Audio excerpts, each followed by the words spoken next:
Welcome back into the Sean podcast. It is I, the Big Ush. Remember me. And it is he, the Cat Daddy. Well, you know him. Cat Daddy. What's on your mind? I packed on a bye this week, so I wasn't able to celebrate a victory this week.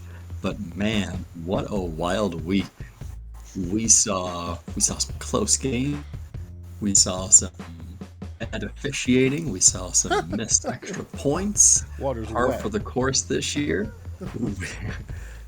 But some things that we didn't expect to see were a previously winless team reaching the win column, and we saw a return of Minshew mania. Did we? Wow. We did. I don't think so. Anyways, without further ado, we're going to get into it. And his team might have been on a bye, so he couldn't celebrate a victory. But my team was not on a bye. We did celebrate a victory. And I don't care what anybody says about what went on. You play 3 games and 12 days. You go to, I believe, did they get, whatever. They won this one. They pulled out, turn around. Now they can take the 10 days and get healthy. No one really had any significant injuries. The defense looked really good. I don't care that it's Taysom Hill. The defense looked really good. The offense did just enough. So that's what I got for you for that part of it. I will say this, with the exception of maybe 2 calls and one that I think the announcers made entirely too big of a deal about. I think the officiating actually in this game was pretty darn good. There's 2 calls. One in particular was the one where they called the blindside block. I get why they called it. I didn't agree with it. I thought it was a bad call, and I think the Saints should have continued that drive. But hey, I don't care. The Cowboys get so many calls against them, and I found out there's one team that the NFL seems to hate more than the Dallas Cowboys, and that's the New Orleans Saints. Wow. Any thoughts on this game, Sean? We got a good reminder about why Taysom Hill is a good fantasy quarterback, but a poor professional real life quarterback, because you're thinking this game was pretty close. It shows a 2 possession game, but in the third quarter this was a 13-10 game. And let me get you, sorry. Only reason that third touchdown, that next touchdown happened that made it 17 was because the Dallas defense got a little too cute, because they realized, you know something, we're feeling ourselves. We got this game in the bag. Let's just try to get another turnover instead of just making the solid tackle. There was a couple guys, including Trayvon Diggs, who got a little too cute with that. That's the only reason why that happened. Yeah, the Cowboys extended the lead. 4th quarter, Taysom Hill falls apart, throwing 3 interceptions. In Dallas, their defense just smelled blood in the water. So on that 70-yard catch and run by Deontay Harris, they tried, I think it was Trayvon Diggs who went for the strip. It was Trayvon Diggs, punched the ball out. You could see some of the other ones, they weren't really like, So I saw some business decisions too, I think, because they realized, something, it's over. It is. I mean, you're thinking the Saints have now lost 5 straight games, and they continue to be winless without Jameis Winston. The defense has continued to do a respectable job, but the offense is, that defense is especially that wide receiver core is lacking playmakers on a consistent basis. Your 2 biggest receiving threat are Marquez Callaway and Deontay Harris. And Deontay Harris is now looking at a 3-game suspension by the NFL. So we've seen bright spots from these 2 guys during the year, but we've also seen a lot of moments where it makes sense, like, hey, there's a reason you were an undrafted free agent. I'm going to disagree with you here. I think they've been hiding a gem in this offense. I don't know why. I know his speed isn't the greatest, but little Jordan Humphreys, yeah, that's his name. Little Jordan Humphreys can play. I'm gonna say that. Fantasy people, watch out for little Jordan Humphreys. I'm just saying. Yeah, but how many wide receivers can you actually trust in this New Orleans offense? None of them. There's none. None of them. So you're going to see those trust? bright spots. Trust? No. There's sleepers. Sleepers across the board. Anyways, moving out of this game, my only other comment, and we're going to talk more about this in the next pod. But Michael Parsons is a grown-ass man. That's all I'm going to say. Anyways, moving on. We got the Bucks traveling to Atlanta, and pretty much what we thought. I mean, Cordero Patterson had a better game than I thought he was going to, but Brady did Brady things against a bad defense. Gronk was back in. Gronk did Gronk things against a bad defense, and the Bucks came out with a 30-17 victory. If anything, I'm shocked that the Bucks didn't win by more. Yeah, Tom Brady had a really great game. Outside of that pick six that he threw, you're thinking, this man is 44 years old. He shouldn't be throwing the ball 51 times. Shouldn't be. Tampa Bay's offensive plan is let Tom throw until he gets tired, because the Bucks are averaging about 43 pass attempts per game. Chris Godwin was ridiculous. He was targeted 17 times. He converted 15 of them for 143 yards. Overall, that Tampa Bay offense is looking very dangerous, like it was last year. You have Tom Brady with his incredible athletic ability at age 44. You have Leonard Fournette, who's turning into a true dual threat running back. He always was. Godwin we always knew. They just didn't know. He wasn't utilized properly. No, he was not. And you have Godwin and Evans, and then you have Gronk when he's healthy. And that Tampa Bay defense, led by Todd Bowles, did a good job of shutting down Atlanta's offense. Really, after that first drive, they shut him down. No, you said he wasn't utilized properly. Where was he before? Where was he before? That franchise in Florida that seems to ruin just about every top 5 pick they have, exactly. The Jacksonville Jaguars. Exactly. If anybody doesn't know what that is, that's a little throwback to our wrestling times. It's also a throwback to when we did that draft series, when we reviewed the drafts, and we were commonly, at least I was commonly, taking shots at the Jaguars. Correct. Correct. Anyways, moving on. The Arizona Cardinals go back to their old stomping grounds and face those Chicago Bears. They got Kyler Murray back. They got DeAndre Hopkins back. And they beat down those Bears 33-22. It wasn't that close. Arizona dominated this entire game. Andy Dalton looked legitimately bad. Now, David Montgomery looked pretty good. The offensive line didn't look as bad as they have in other weeks, so maybe they're turning a little bit of a corner. On the other side, DeAndre Nuke. I guess it works out when you can get away with offensive PI. But hey, I ain't getting full into that, and I'm not going to fully get into not now, but to preview something. We're going to have a segment coming up where we're going to talk about team building and like revisiting the draft and what teams did and what worked and didn't work. So we're going to talk about which teams. We're going to go division by division, talk about teams and their how they did in the last season's off season now that we've got a full year in. And I'm going to say one thing. Pittsburgh. James Conner can play. I'm not saying he's Najee Harris, but I mean, you could have re-signed him and went with an offensive lineman. Sean.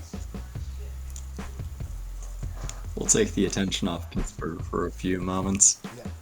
Arizona Arizona's been impressing me over the past month, maybe month and a half, because in a competitive NFC West, the Cardinals are still leading the division. They led the division while Kyler Murray was healthy. Kyler Murray missed, I think it was 3 full games, Mm-hmm. and you had Colt McCoy lead the way, and they didn't loosen up their grip of the division lead. It was 3 games. 3 games in a bye week.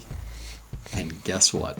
Kyler Murray is back, and he didn't waste much time reuniting in the end zone with DeAndre Hopkins in the first quarter. Not to mention, Yeah. one of those losses, which is one of the ones that Kyler Murray was in there, you can even admit shouldn't have been a loss. When your wide receiver forgets that it's a pass play and he starts blocking for a run play to give a defender an easy interception when it should have been an easy touchdown, that's a problem. But you go ahead. Sure is. Speaking of forgetting things, apparently Chicago forgot that Kyler Murray is mobile, and they forgot to spy him, and Kyler Murray was able to almost walk in for a very easy rushing touchdown to add to his box score. Oh, so I said this through text, and I honestly believe it. Kyler Murray is what the NFL thought Johnny Manziel was going to be. I honestly believe it. You look at the way he plays. You look at him run around back there like it's backyard football. He's literally what they thought Johnny Manziel was going to be. He's accomplishing the Johnny Manziel style of football in the NFL that Johnny Manziel couldn't.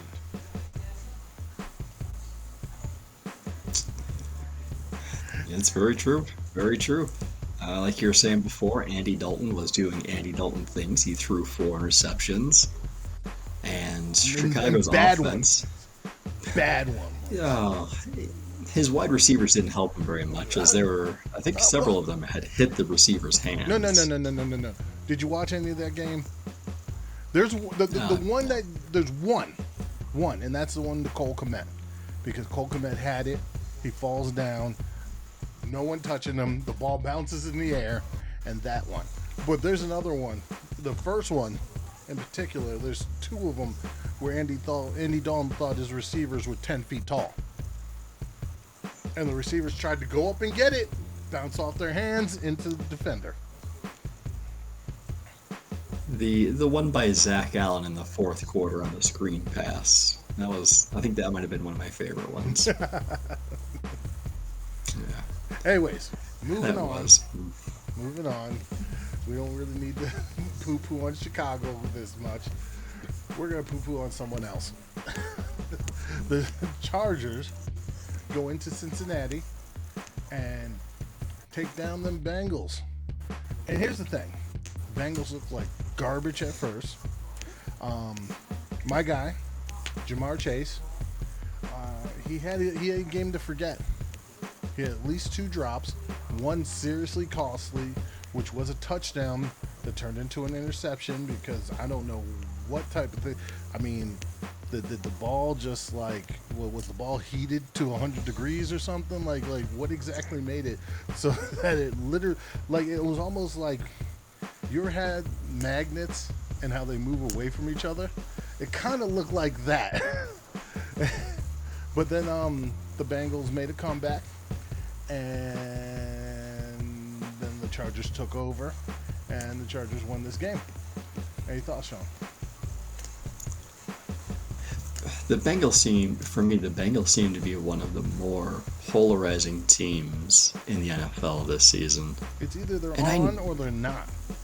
I know, and I know they deserve the benefit of the doubt. They deserve a little bit of a break because how young this roster is, and really they're not supposed to be winning right now. But when you have games like you lost to Chicago, you lost to the Jets, you should have beat Green Bay, and then they go off and they're winning, and then you have games like this, and you're like, man, nothing was going right on the offensive side of the ball. You were missing a couple of offensive linemen.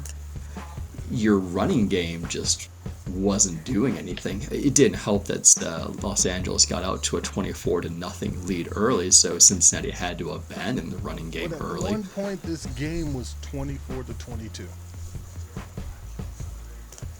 Yeah, they crawled their way back in. It was a lot of thanks to the defense, but Joe Mixon had the fumble, and that's my boy Joe Mixon.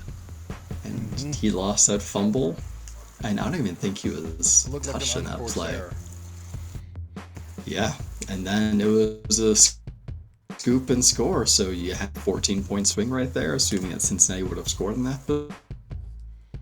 I really enjoy that Joe Burrow popped his pinky back into place after getting it dislocated. That's nasty. So that was. I wonder how much, if anything at all, is going to affect him in the throwing.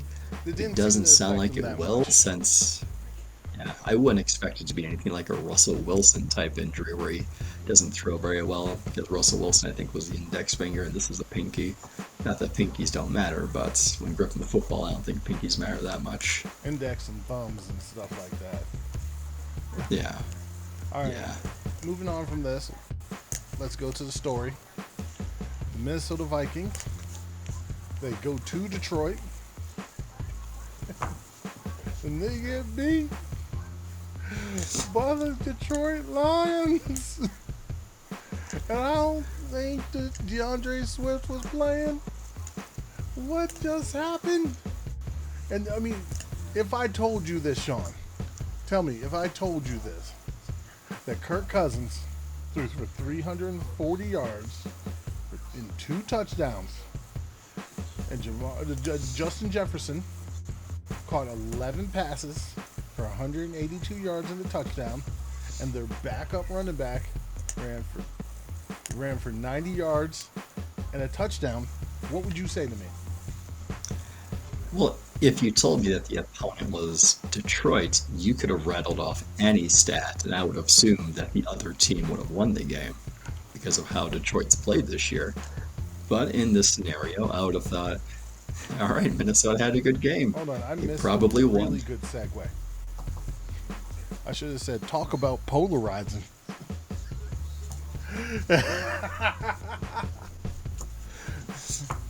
That would be Minnesota. Let's get to Detroit real quick. We actually have to say the words. They won a The game. drought is over. It doesn't make any sense. Congratulations. St. Brown. Who? Josh Reynolds, a key addition who has paid dividends.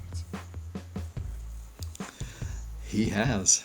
Congratulations go out to Dan Campbell for his first win as Lions head coach. They finally got themselves a kneecap. I really hope that they don't do anything foolish like win a few more games and ruin their draft spots like the Jets did last year. Or go dancing in the club. Yeah, well, I don't think they have to worry about that. No. Now, if I can turn the attention to Minnesota for a few moments. Mike Zimmer is known for putting together some aggressive defensive packages. He's a defensive guy. But this is the second year in a row where his defenses are underwhelming and they're near the bottom of the league. The Vikings are 2-6 in games where they've allowed more than 350 yards of offense to the opposing team. That's not The good. defense, the bright spot for the defense, they only allowed Detroit to convert 2 of 11 third downs. Still doesn't matter. Right, There's right. no bright spot when you let Detroit beat you. Did you hear about one? The- Was it Mike Tyson? Was it Mike Tyson did the tweet? Which tweet? There's a tweet by a former coach who said, well, at least I didn't lose to Detroit. Yeah. This Vikings secondary was making Jared Goff look like a Pro Bowl quarterback. Especially on that final drive, because when you think about it, Detroit had 0 timeouts when they started that drive. Is Patrick P. washed? He wasn't even in this game. I think he was out due to COVID protocols, Jesus. so he wasn't in this. Has he But played at all this year? it seems like he hasn't. It really does.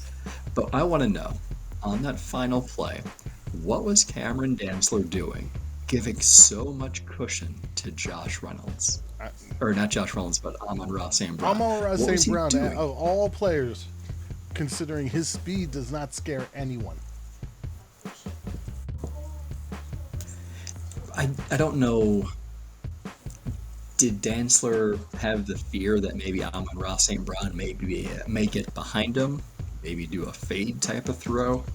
I don't know what it was, but he had several yards of cushion at the goal line. And I don't think there's an excuse, because I think Minnesota only rushed 3 or 4 on that final pass. It's not like they pressured Jared Goff. It's not like they sent a blitz at him. They had about 4 people rushing. They had 7 people drop back to cover 5 potential receivers. I don't know. All right, anyways. It doesn't make sense. Congratulations, Dan Campbell. Yeah. Just don't do too much of this, because the Texans don't have many more wins than you do. You don't want to ruin that draft spot. Anyways, moving on.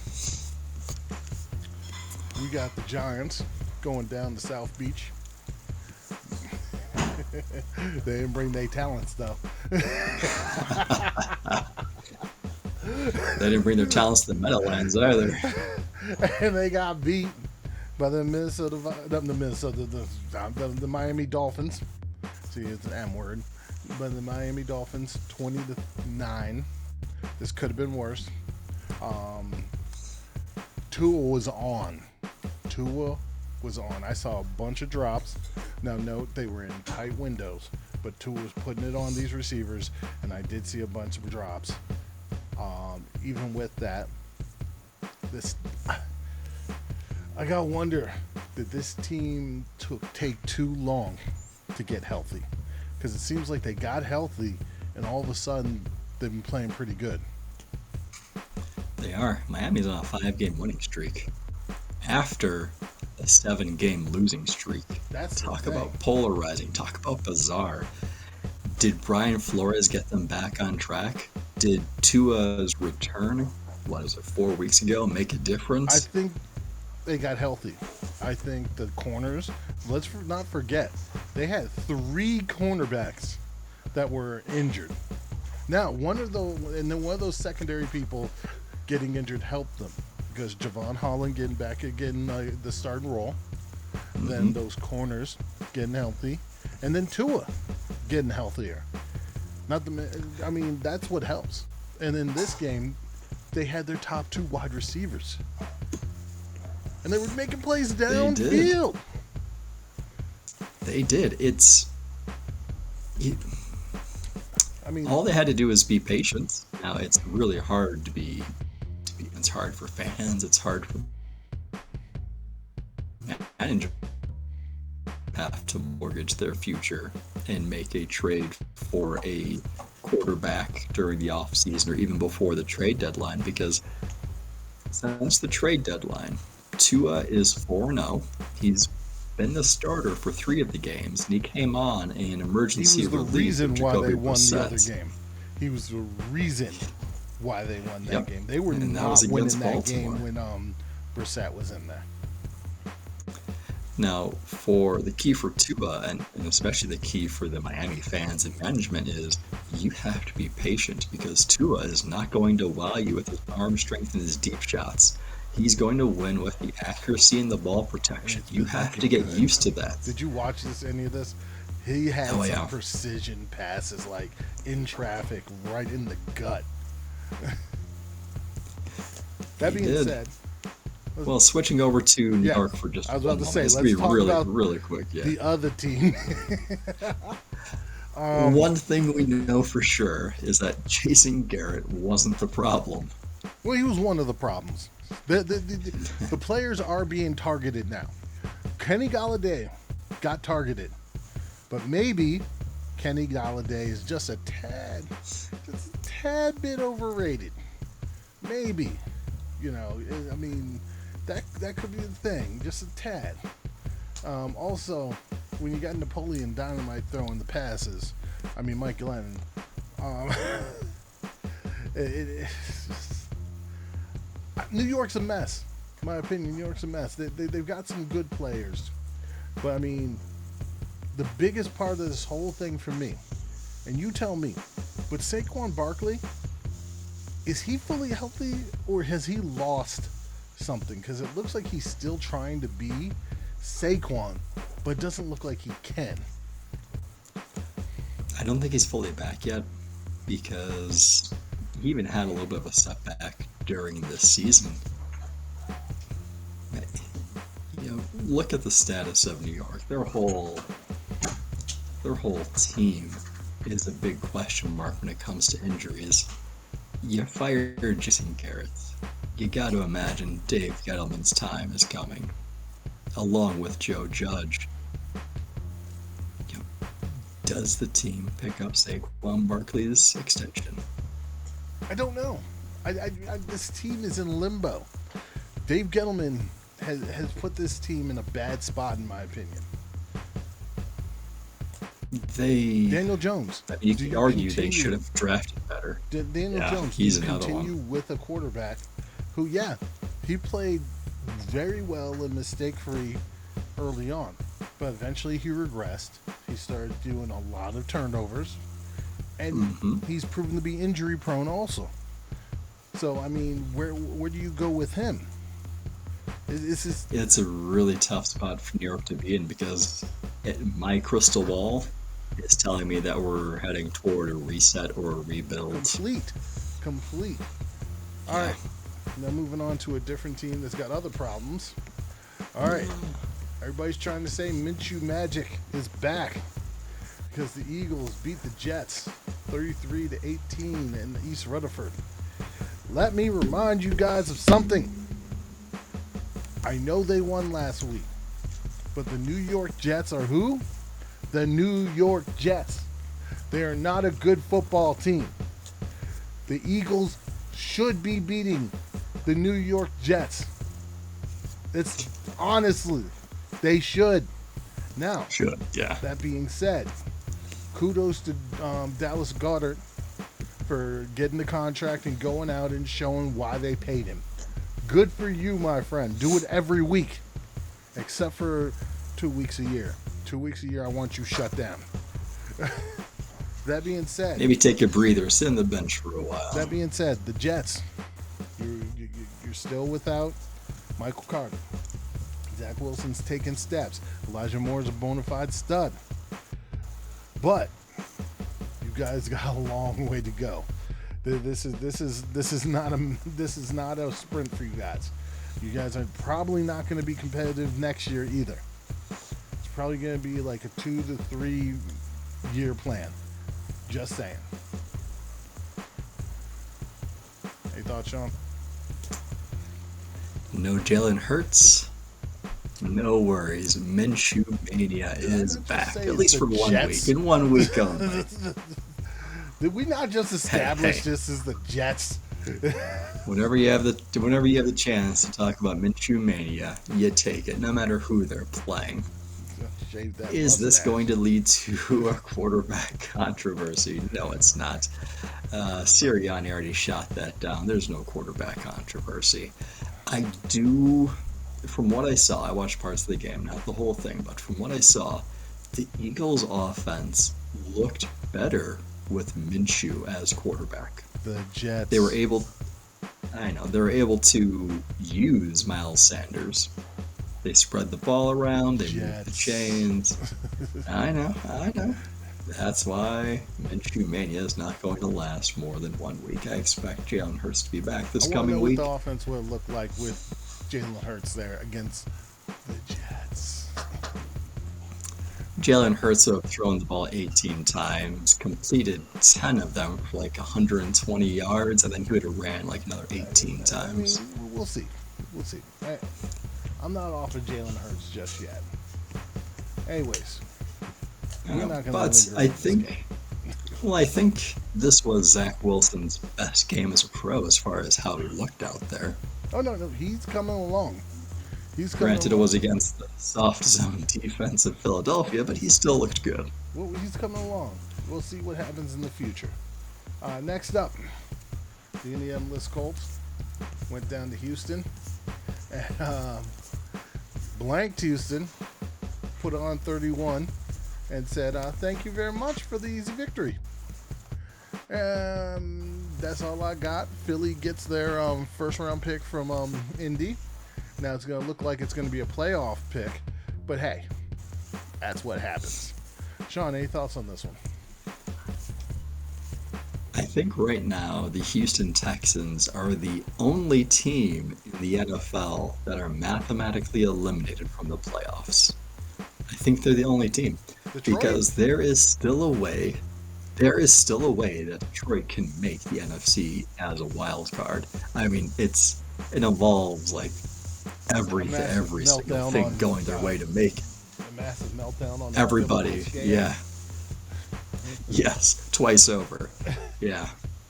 Um, so that just shows you how well or poorly the Texans are playing this year when the team that just won their first game of the year in week 13 still has a chance to make the playoffs, but you don't.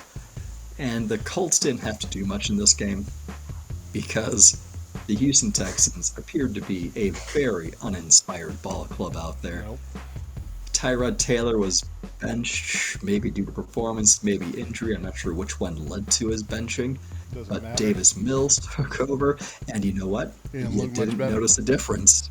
New face, same outcome. Afterwards, the Texans said we should probably evaluate and examine the quarterback position. Really? Really? I wonder. But, all right, No all right. kidding. With that said, I'm done with this one. We're moving on. Moving on.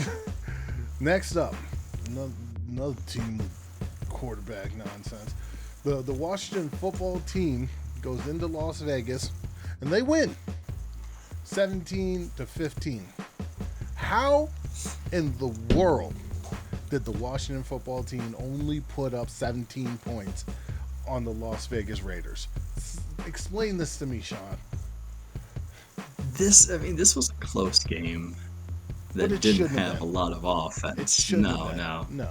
And it's really saying more about the quality of the offense and how they were The playing. Raiders' defense is not that good. The Dallas Cowboys put up 33 on them without their top receivers. 33 with a hobbled Zeke, and their top receivers not in the game, while rotating offensive linemen. Yet the Washington football team couldn't muster more than 17 points. Now I know Washington's winning, and they got a shot at the division. We'll find out more about that, like how that's going to look this coming weekend. But I think Washington is doing itself a disservice here. Tyler Heineke is not the guy. We're not talking about like a Tony Romo type, where it's an undrafted guy who spent all his time with a team, and all of a sudden now he's proven that he's a starting quarterback. This is a journeyman quarterback. This is Ryan Fitzpatrick 2.0. Ironically, they have Ryan I know. Fitzpatrick 1.0.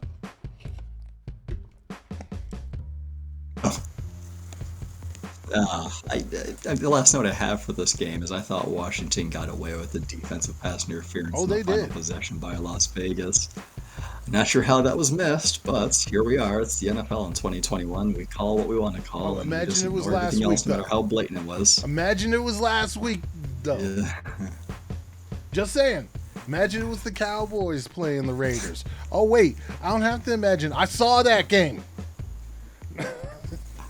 I'm not bitter. Not bitter Been at there, done that. Yeah. all. We gonna move on. Yeah. Up next, we had the Jacksonville Jaguars going into LA to face the Rams.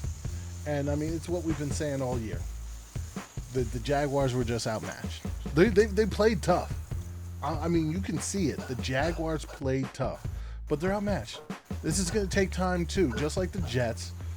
I mean, we'll see if Urban Meyer sticks around. Hopefully he does, because I think Urban Meyer's actually kind of turned his own season around. It started bad. It started really bad as you can get, with stuff after stuff. But I mean, you haven't heard much about him in a while. The team is actually playing hard, and it didn't give up like Houston.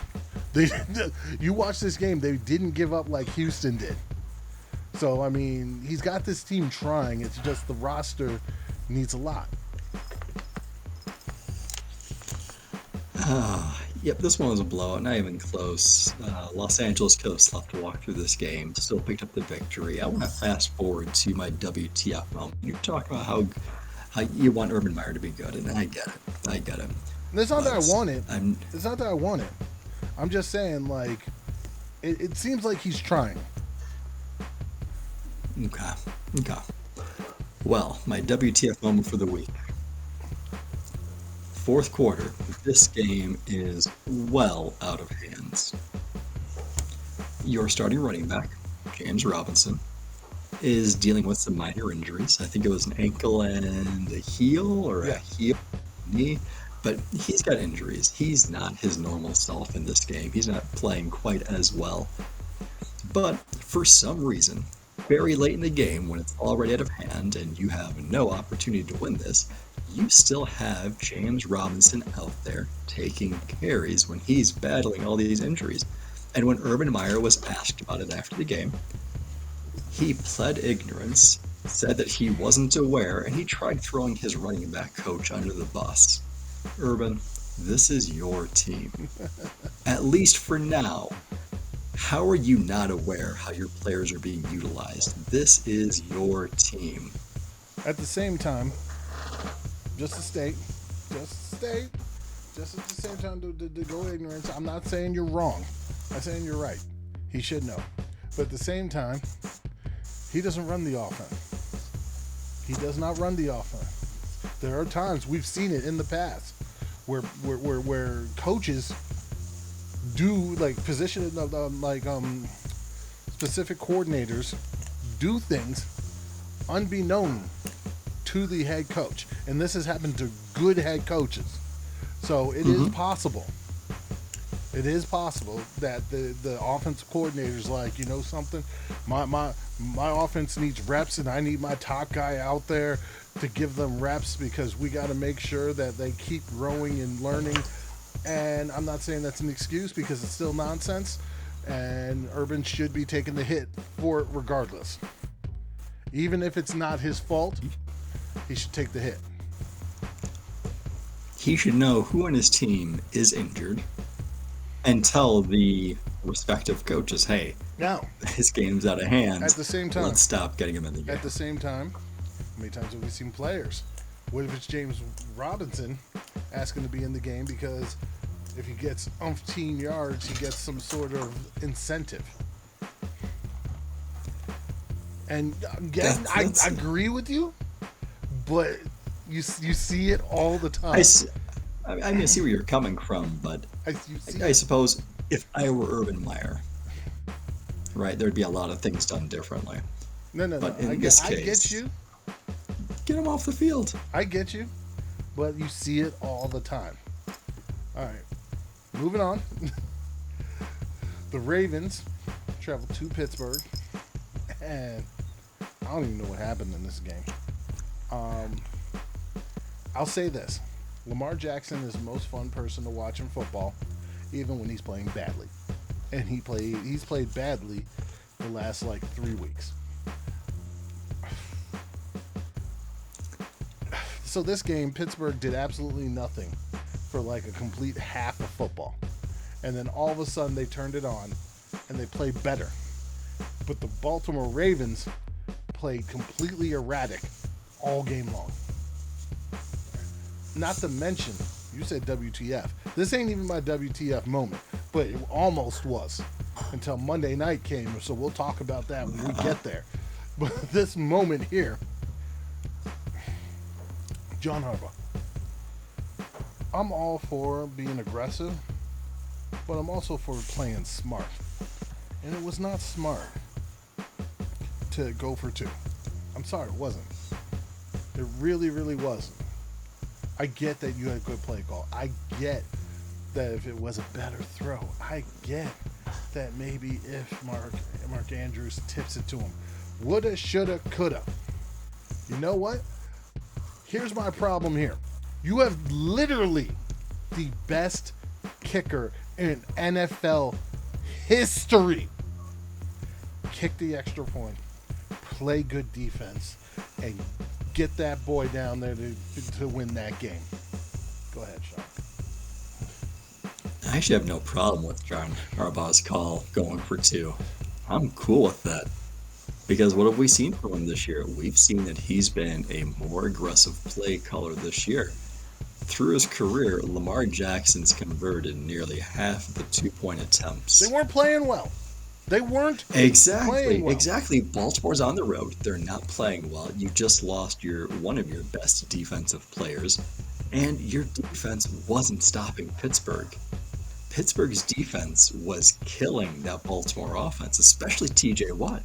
He probably felt he had better odds to win here rather than continue into an extra period.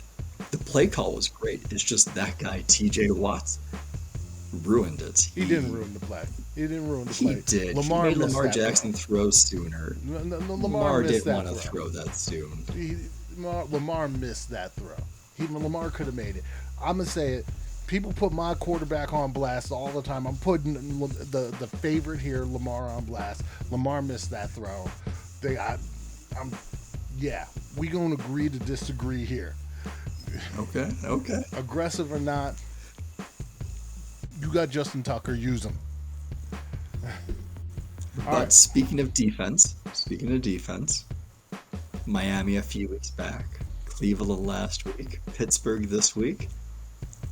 Our team's starting to figure out how to stop John Harbaugh and Lamar Jackson. No. I think Lamar Jackson's playing poorly. I think what they figured out, Lamar Jackson loves two people entirely too much. One of them is Mark Andrews. The other one is Marquise Brown. You got Sammy Watkins, Devin Duvernay, and Rashad Bateman. Why is Bateman on the bench? Someone tell me why. You have a target that's large and athletic, and you have him on the bench. So, no, I'm not giving no slide there. No slack. Let's move on. San Francisco went to Seattle, and Seattle came to play. Seattle came to play. George Kittle tried to do as much heroics as he could, but when it all came down to it, Seattle wins this game. Jimmy Garoppolo looked like Jimmy Garoppolo. Any thoughts, Sean? I'm pretty sure Gerald Everett had put his money on San Francisco winning this game. Couple of drops. I think he caused an interception, lost a couple fumbles. Like, Gerald Everett was doing everything he could so Seattle would lose this game. But they didn't. But somehow they came back and won. So I'm not sure how happy he is. I'm kidding. I know he's really happy they got the victory. He probably feels very poor. Almost could have cost the dough. I'm sure Pete Carroll's not very happy with him. No, sure isn't. I think my other note for this one was Elijah Mitchell played through the game, and he announced on Monday morning that he had concussion symptoms. He's in concussion protocol, so I'm kind of curious at what point in the game that happens. Indeed. But yeah, your guy George Kittle's back. Ain't he though? All right, next up, the Broncos went to Kansas City. Broncos defense did all they could. Javonte Williams did all they could. But for whatever reason, the Broncos tell Teddy Bridgewater, don't target Jerry Jeudy until the fourth quarter. Throw back shoulder fades to Cortland Sutton and whatever passes he was giving to Tim Patrick. Your best receiver is Jerry Jeudy. This is not because I have him in fantasy. This is a fact, and you know it. Their best receiver is Jerry Jeudy, and you didn't scheme him open until late in the game. Make it make sense, Sean. The only way I can make this make sense for you is by saying that Vic Fangio finally listened to me, and he said, you know what? This is going to be the free Javonte game, because Javonte had 23 carries for 102 yards. He looked great running the ball. And he also drew the most targets in the passing game. Javonte Williams had 9 targets. The next closest person, Jerry Jeudy, Courtland Sutton, tied with 6.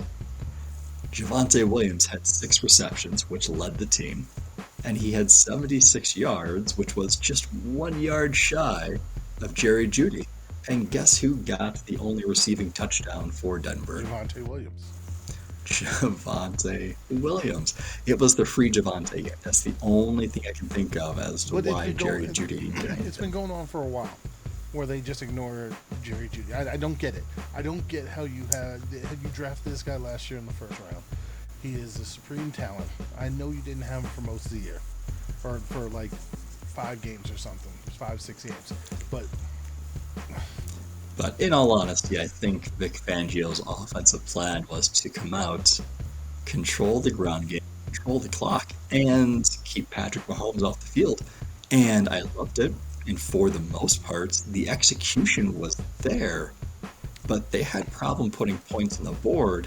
And this is where Kansas City's defense really won the game for them, because let's be honest, this was another up and down performance from that Kansas City offense. Yep. It didn't look too impressive. This defense won the game for them, and they came up huge. I think it was the second quarter where they really killed the Denver momentum when Denver's on that big 20-play drive. All of a sudden, this is what I'm talking about. All of a sudden, for a quarter, they start getting these like really creative routes for Jerry Jeudy, and he's getting 10 yards a pop, because the KC defense was still playing the same defense, but they started getting creative with Jerry Jeudy, getting the ball in his hands in space. Do that earlier. Anyway, you want to establish the ground game? I don't know. Establish the run. Yes, it's the 1980s, 1990s. Yes. Yes. Moving on to the Monday night game. The New England Patriots go into upstate New York to face those Buffalo Bills. And there were conditions not truly conducive to throwing the ball. And this is my WTF moment. The New England Patriots settled, this is kind of moments. They settled themselves to just only throwing 3 passes. And they ran the ball the majority of the time. Now my WTF moment is this. Buffalo, when New England was running the ball, and they just kept getting, 10 yards, 14 yards, 20 yards, when they had that long touchdown. Did it not occur to you? Maybe we should switch up our defense. Maybe we should do something to help our linebackers get free and take these guys down the backfield. Maybe we should do something to force them to pass the ball. No, you didn't. You kept the same defense going until way late in the fourth quarter. And this is why you lost this game. Yeah, this was not good weather for a rookie quarterback to be throwing the ball, so it doesn't surprise me. Anybody. I know, especially a rookie quarterback, though, so it doesn't surprise me when Mac Jones only had 3 passing attempts. I'm sure Bill Belichick's like, you know what? Let's pass the ball 3 times, and I'm sure if he had his way, it would have been like a total Pop Warner offense where they run the ball every play except for like 1 play. I'm sure if he had really his way, that's what it would have looked like. You know what happened? They actually passed the ball early in the game, and they must have not liked what they saw. Well, their first pass attempt was at the end of the first quarter. That was the first pass attempt. Right. Before the quarter ended, that was the first one. Here's the one that you know it wasn't conducive for passing. All right, Josh Allen, one probably the strongest arms in the league, probably, maybe if the strongest, right? Would you agree? Yeah, I would agree with that. So there are two passes that I'm talking about, both to Stephon Diggs. One was a clear touchdown, straight down the line. Like Stephon Diggs got behind the defense, and he couldn't track the ball because the ball was whipping, whip, like a hip hop song. And the second one, back shoulder fade, possibly a touchdown because it was near the goal line. We don't know what J.C. Jackson had done, but perfect call. Normally routine play for probably both of them. Josh Allen's pass whipped to the out of bounds instead of right at Stephon Diggs. And this is what I'm saying. Josh Allen's, he's played for a while now. He's got a strong arm, and he wasn't doing it. Mac Jones doesn't have his arm, so that wasn't happening for him. That's all I'm saying. So New England chose to run the ball, I think it was 40s, and it is very surprising that the Buffalo defense did not make any adjustments prior, because they should have. Hey, we saw Mac Jones throw one time in the first quarter, and it was because they didn't have the ball very often. It was completely the game plan. I'm surprised they didn't make the adjustments sooner. Force him to throw to the stop ball. the run. Anyways, that's all she wrote for this one. Sean, any words of wisdom? Words of wisdom. Ooh. I heard an interesting news article earlier today.